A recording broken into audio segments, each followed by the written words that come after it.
Maharashtra news, बातमी फक्त जनतेच्या हक्काची। अजित मगर यांनी घेतली कळमनुरीमध्ये तातडीची पत्रकार परिषद। काही मराठा आंदोलन कळमनुरी विधानसभेत अपक्षांना मतदान करू नका असं सांगत असल्याचा पत्रकार परिषदेत खुलासा।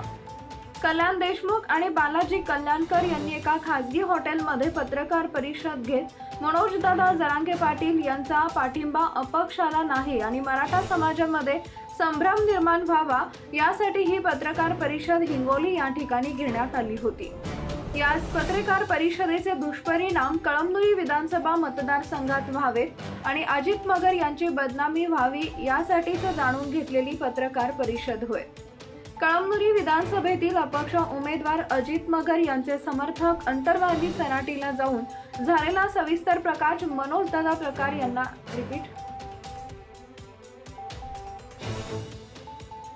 कळमनुरी विधानसभेतील अपक्ष उमेदवार अजित मगर यांचे समर्थक अंतरवाली सराटीला जाऊन झालेला सविस्तर प्रकार मनोजदादा जरांगे समोर मांडला।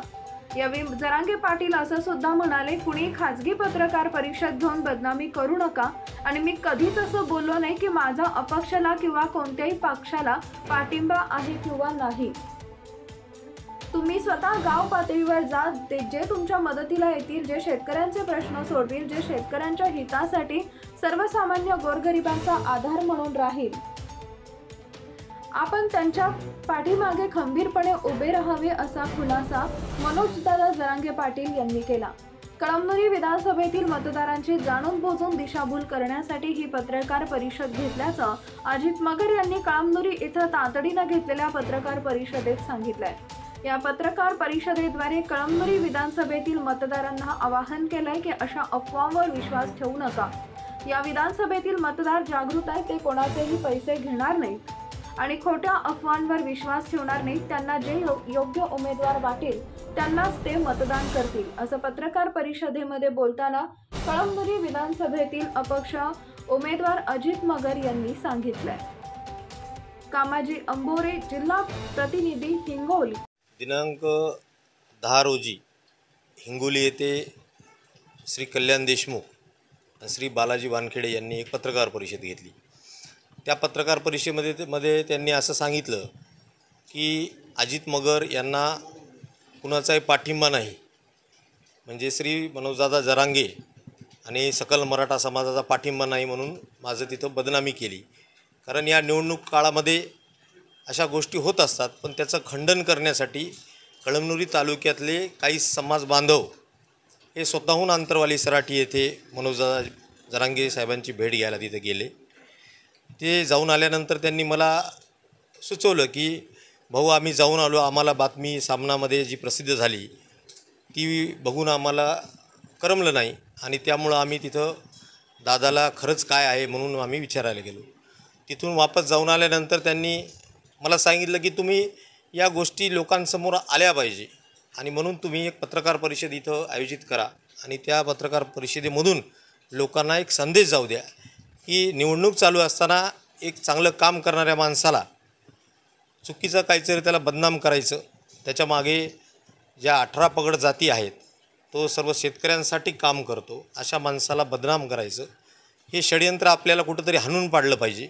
म्हणून आम्ही स्वतःहून मनोजदादाला भेटायला गेलो आणि आल्यानंतर माझ्याकडे आल्यानंतर मग मी म्हटलं ठीक आहे, आपण पत्रकार परिषद इथं आयोजित करू आणि तुम्ही तुमचं म्हणणं पत्रकारांसमोर मांडा, असा विषय झाला। 100% खोटी, कारण आंदोलन हे मराठा आरक्षणासाठी आंदोलन हे वर्षानुवर्ष चालू आहे। 2 जणांनी कोणी ठेका घेतलेला नाही समाजाचा किंवा त्यांना पत्रकार परिषद घेण्यासाठी कोणी अधिकारही दिले नाहीत। असं मनोजदादांनी सुद्धा सांगितलं की मी कोणाला पत्रकार परिषद घेऊन ह्याला पाठिंबा त्याला पाठिंबा असं कुठलाही विषय त्यांनीही केला नाही आणि त्यांनी कुठल्या जिल्ह्यामधल्या लोकांनासुद्धा सांगितलेलं नाही।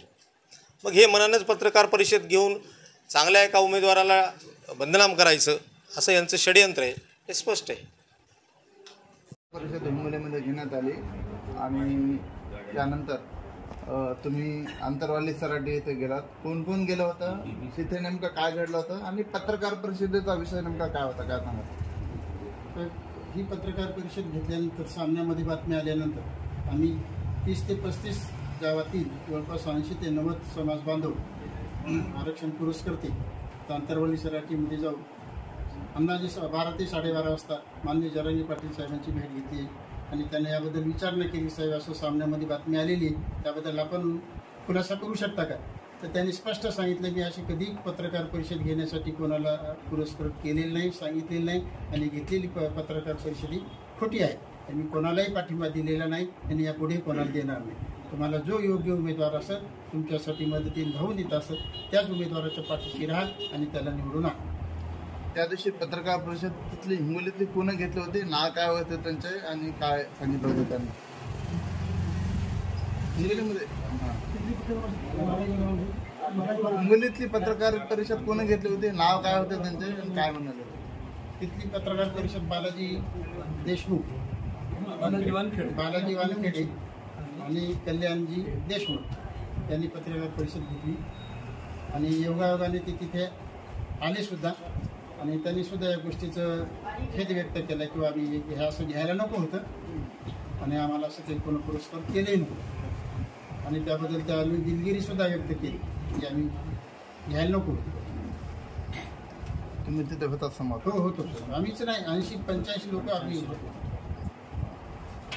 काय बातमी आली होती सामन्यामध्ये? की त्याने सामन्यामध्ये अशी बातमी आली होती की श्री शिंदे साहेब, हिंगोलीचे मतदार डॉक्टर रमेश शिंदे साहेब आणि अजित भाऊ मगर साहेब यांना असं पाठिंबा देऊ नका, असं त्यांनी पत्रकार परिषद छापून आलो. आता काय सांगितलं? पाठिंबा द्यायला सांगितलं नाही, असं मी कोणालाही पाठिंबा दिला नाही आणि देणार नाही. असं समाजाला जे योग्य वाटेल, तुमच्या मदतीला जो कोणी धावून येत असेल त्याच्या पाठीशी राहावं असं त्यांनी सांगितलं. Subscribe now and press the bell icon. Never miss an update.